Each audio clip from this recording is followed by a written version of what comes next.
नमस्कार, मैं छाया गोयल। आज की कहानी है एक थी सुरभि। सुरभि सुरभि क्यों नहीं मान लेता वह सुरभि उसके जीवन का सच नहीं, एक सपना है। पढ़ाई के उन दिनों से कैसी अजीब मृतृष्णा है। जब सुरभि उसकी जिंदगी में कहीं नहीं तो वह क्यों उसके ख्यालों में खोया रहता है, अपने आप को उससे मुक्त ही नहीं कर पाता। अब तो एक लंबा अरसा बीत गया है। उसका अपना घर है, बेहद सुशील पत्नी, प्यारे प्यारे बच्चे, सब तो है। फिर दिल का यह खाली कोना भरता क्यों नहीं। दुनिया के हिसाब से बेहद भरी पूरी जिंदगी है उसकी। घर, गाड़ी, जमा जमाया बिजनेस, पत्नी, बच्चे, पर यह खाली कोना किसी को नजर नहीं आता, आ भी नहीं सकता। यह सिर्फ उसी का अकेले का सच है। इसमें कोई और शामिल नहीं है। न तो रमा जो उसकी जीवन संगिनी है, हम सफर है, न ही सुरभि जो उसका सबसे खूबसूरत ख्वाब है। ऐसा ख्वाब जो न कभी सच हुआ न हो सकता है। बरसों बीत गए। हाँ, शायद 25 साल।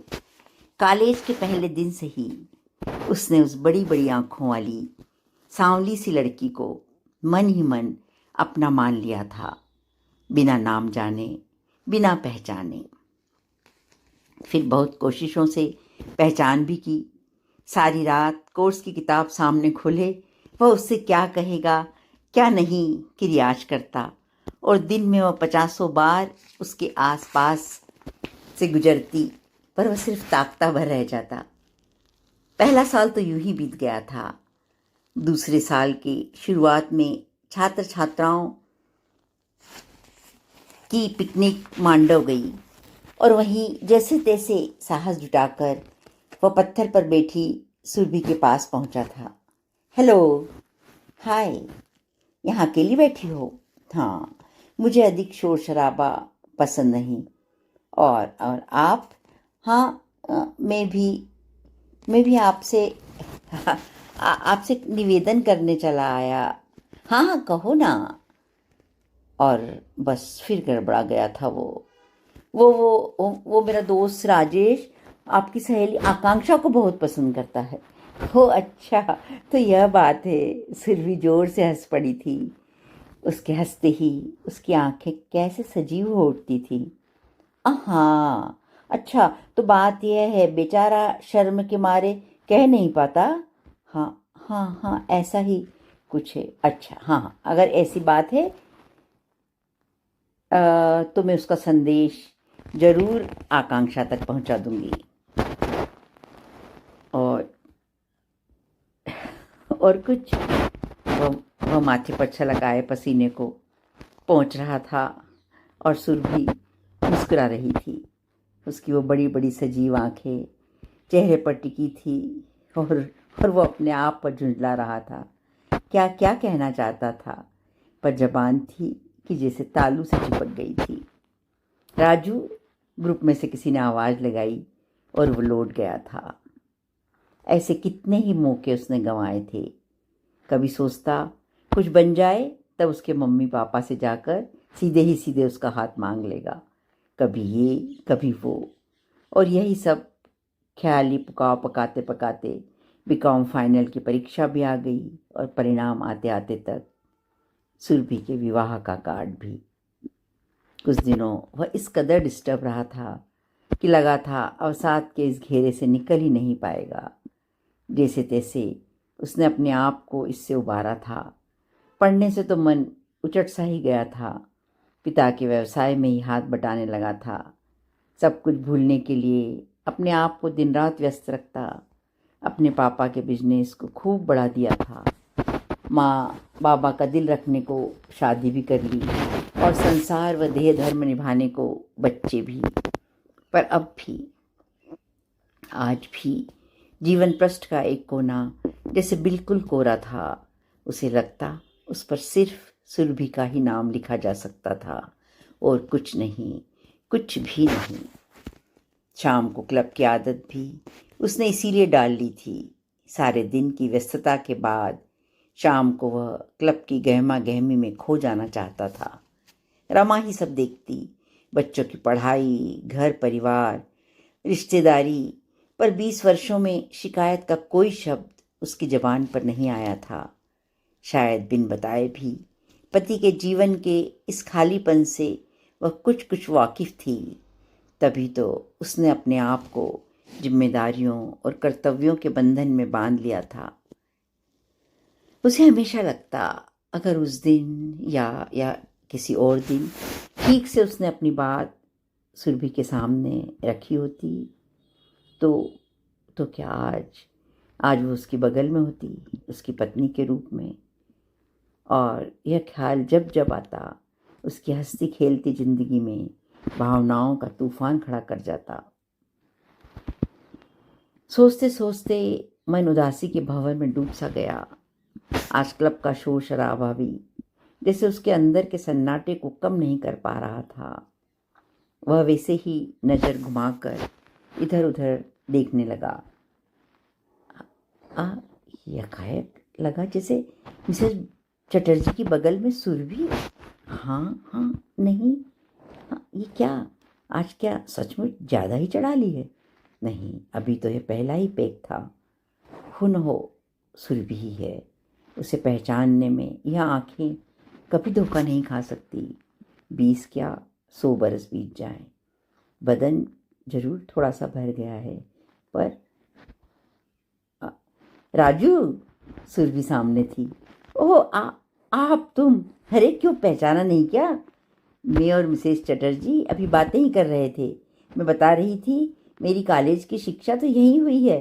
हो सकता है अभी यहाँ कोई सहपाठी मिल जाए, और बस जानते हो, कहते ही तुम पर नजर पड़ी और तुम तो अपने ही ख्यालों में खोए थे। सोचा, अपने कहाँ, मैं तो आज भी खोता हूँ तो तुम्हारे ही ख्यालों में। अरे बिठाओगी नहीं? हाँ, बैठो ना। मैं कुर्सी से खड़ा हो गया। बैठो बैठो। तुम अभी भी बिल्कुल वैसे ही हो राजू। हाँ, नहीं, वैसे ही अपनी जगह दोस्त का प्रेम निवेदन करने वाले। और सुरभि खुलकर हंस पड़ी। लगा वक्त वही ठहरा हुआ है, वही काली आंखें, वही उन्मुक्त हंसी, और मैं शायद आज भी वही झेंपू राजू हूँ।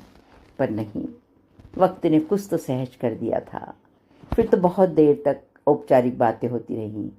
कल घर आने का वादा कर सुरभि लौट गई। कल शाम को ही उसे वापस जाना है। पति के व्यवसाय में हाथ बटाती है। उसी से संबंधित किसी सेमिनार में भाग लेने आई है। मिस्टर चटर्जी उनके डीलर हैं, अतः उन्हीं के घर ठहरी हुई है। लंच के बाद घर छोड़ने जाते समय सारी हिम्मत संजोकर जैसे तैसे कह ही डाला, सुरभि, थोड़ा सा वक्त दे सकोगी? पता नहीं मैं क्यों सहज जिंदगी नहीं जी पा रहा। तुमसे कुछ कहना चाहता हूँ। राजू, कहना तो मैं भी तुमसे बहुत कुछ चाहती हूँ। आज सुरभि भी कुछ उदास सी थी। शायद मेरे घर की उदासी उसकी आंखों में उतर आई थी।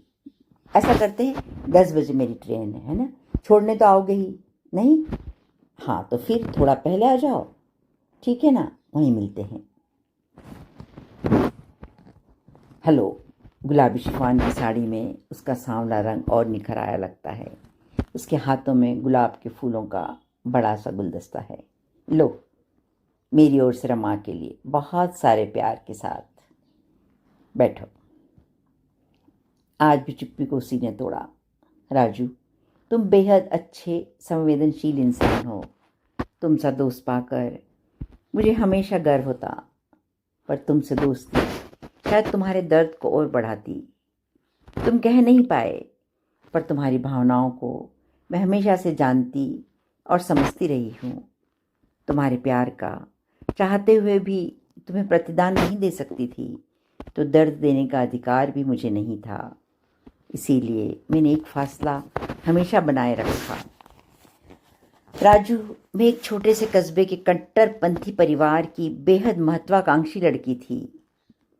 माँ बाबूजी से जिद करके उनकी ढेरों शर्त को स्वीकार करने के बाद मुझे यहाँ आकर पढ़ने का अवसर मिला था। हर कदम फूंक फूंक कर रखना पड़ता था, वरना जितनी पढ़ाई कर पाई उतना भी पढ़ना संभव नहीं था। अंतर्जातीय विवाह के बारे में सोचा भी नहीं जा सकता था। वह तो मेरी खुशकिस्मती कह लो कि मुझे विजय जैसे पति मिले और आज तुम मुझे इस रूप में देख पा रहे हो। चलो खैर छोड़ो मेरी बातों को, पर सच कहूँ तुम्हें देखकर मुझे निश्चय ही दुख के साथ साथ बेहद निराशा भी हुई। मुझे तो लगा था वक्त का महरम तुम्हारे हर जख्म को भर देगा, पर तुम तो सब कुछ पाकर भी इतने अधूरे से हो। सच मानो राजू, न होते हुए भी मैं अपने आप को अपराधी महसूस कर रही हूँ। तुम्हारे प्रति नहीं, तुम्हारी उस पत्नी के प्रति जिसे तुम बिना किसी अपराध के यह दंड दे रहे हो। उसका प्राप्य तुमने उसे नहीं दिया, क्योंकि तुम एक तृष्णा के पीछे भागते रहे। तुम्हारे साथ साथ तुमने उसकी जिंदगी को भी एक प्यास बनाकर रख दिया।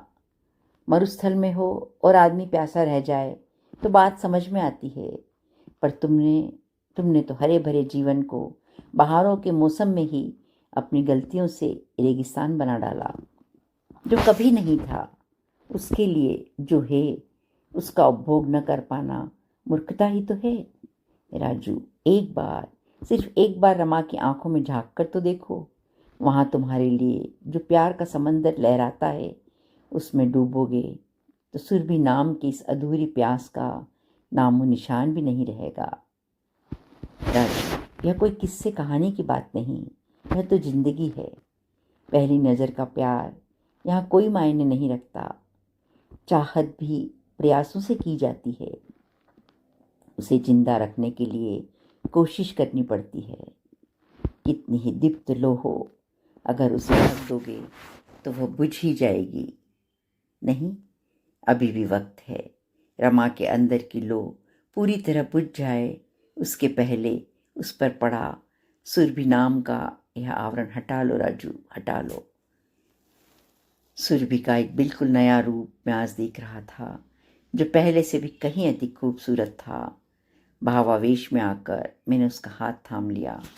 सुरभि, मेरे हाथ का दबाव उसके हाथ पर बढ़ गया। हम दोनों की ही आंखें भर आई थी, शायद क्योंकि सब कुछ धुंधला धुंधला सा दिख रहा था। सुरभि, आज तुम्हारे सामने अपने आप को कितना छोटा महसूस कर रहा हूँ, तुम समझ नहीं पाओगी। राजू, मोहब्बत के मायने शादी ही तो नहीं होता, हर समय एक दूसरे को पा लेना ही तो नहीं होता। दूर दूर रहकर एक दूसरों की खुशियों में खुश और दुखों में दुखी होना भी मोहब्बत है। रोज न मिलें, महीनों क्या सालों भी न मिलें, फिर भी वह जिंदा रहती है। हाँ, तुम ठीक कहती हो सुरभि, शायद तिजारत करते करते मैं ही मोहब्बत के मायने भूल गया था। मोहब्बत और तिजारत में बड़ा फ़र्क होता है। मैं तो मोहब्बत को भी पाने और खोने के पैमाने से तोल रहा था, और इसीलिए जीवन यूँ खाली खाली महसूस होता था। सोच रहा हूँ, सुरभि की आंखों की खूबसूरती हमेशा नजर आई और वही शायद याद रही, पर उसमें मेरे लिए लगाव की झिलमिलाती लो कभी न देख पाया, जो शायद तब से आज तक यूं ही दीप्त है। यही सच है। बरसों जिस चीज़ की कमी महसूस की थी, आज उन डबडबाई आंखों में उन्हें पढ़ पा रहा था। लगा दिल का वह खाली कोना आज भर गया है। यह दो आंखें वहाँ आकर हमेशा के लिए बस गई हैं, जो मेरे खुश होने पर मुस्कुराएंगी और दुखी होने पर भर आएंगी। लौट रहा हूँ, सुरभि का दिया गुलाबों का गुलदस्ता हाथ में है, जिसे रमा को दूंगा तो हो सकता है वह खुश होगी। इसकी खुशबू कुछ दिनों तक घर में महकेगी, पर शायद वो भी न जान पाए सुरभि ने उसकी ज़िंदगी में एक और खुशबू महकाई है, जो कुछ दिनों नहीं, हमेशा हमेशा हमेशा रहेगी।